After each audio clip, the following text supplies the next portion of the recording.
কেউ দু পা তুলে মারছে, কেউ মহিলাদের মারছে, কেউ দু হাতে লাঠি নিয়ে মারছে। এই পুলিশ আমরা এই রাজ্যে দেখিনি।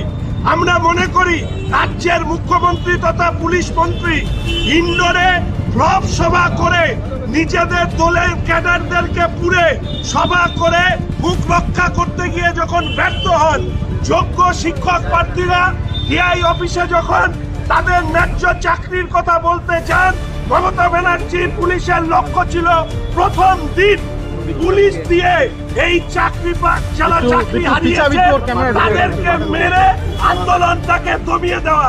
আমি মমতা ব্যানার্জিকে ওপেন চ্যালেঞ্জ করছি, আপনার যদি সাধ্য থাকে আগামী কাল থেকে রাজ্য জুড়ে এর থেকে তীব্রতর আন্দোলন হবে।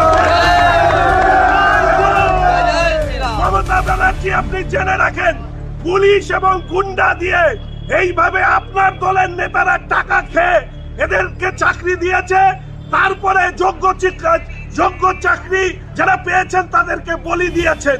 এর সব দায় আপনাকে দিতে হবে। আপনার ফেরেববাজি, আপনার ভণ্ডামি, আপনার মিথ্যাচার এই রাজ্যের মানুষ অনেক সহ্য করেছে।